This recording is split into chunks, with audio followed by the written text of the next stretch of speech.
Into the U.S. now, the congressional panel investigating last year's attack on the U.S. Capitol has come to a conclusion. Its 845-page report on the attack accuses former President Donald Trump of a, quote, multi-part conspiracy to overturn his election defeat 3 months earlier. The report places the blame for the January 6, 2021 storming of Congress squarely on the former president. It also recommends barring Mr. Trump from public office in the future.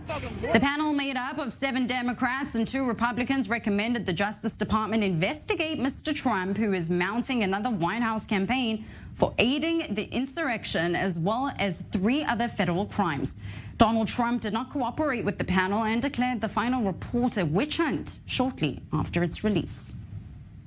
And joining me now from New York to break this all down is Gerard Filitti, Senior Counsel at the Lawfare Project. Thank you very much for coming on this evening. Thank you for having me. The report, which runs to more than 800 pages, is based on nearly 1,200 interviews and over 18 months and hundreds and thousands of documents. But there were more Democrats presiding over this than Republicans, which begs the question, could there be any indications of bias in this report? Well, there could be very well indications of bias, but what's important to remember is this was not a judicial proceeding where Donald Trump or his lawyers were able to introduce evidence or question witnesses. So what the committee heard was very much a one-sided accounting of the events on January 6th, as told by witnesses that were disfavorable to Donald Trump. So the committee did not hear the full panoply of evidence. Trump never had a chance to question the witnesses or the evidence, and there is a much higher hurdle for the Justice Department should it choose to proceed and prosecute along these recommendations. Now, the committee asked federal prosecutors to charge Trump with 4 crimes, including obstruction and insurrection. So what happens now from a law perspective? Well, now it's essentially up to Jack Smith, who was named as the special prosecutor at the Justice Department just last month, to evaluate these referrals and see if he wants to proceed with charges. Ultimately, he will conduct an investigation. He is already conducting an investigation for the Justice Department on the events of January 6th, as well as the documents issue that were found at Mar-a-Lago. So he will decide whether there is enough evidence to merit bringing charges. Then he will seek permission, essentially, from the Attorney General, Merrick Garland, and if he receives it, then he will proceed with the prosecution.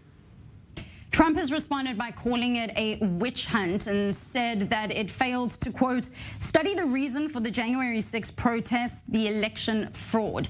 Does the former Republican president have any legal options here if they do decide to take this forward, as you just explained a minute ago?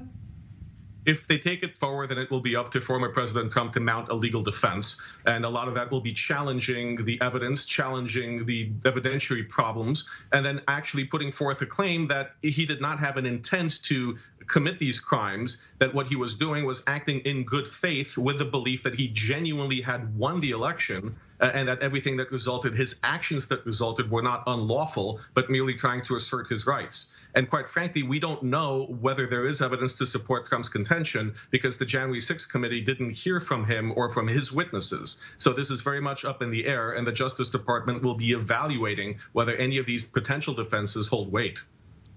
And speaking of an election, the committee said that Trump should be barred from holding public office, yet he is running for 2024.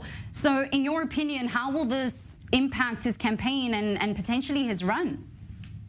Well, I don't think it will impact his campaign in the sense of if he is indicted, if he is prosecuted, and if he is convicted, then he may be barred from holding high office. He would not be eligible to run again for re-election. This presumes that a prosecution would take place within the next 2 years and be successful, which is far from a given. So there's nothing right now that prevents him from running.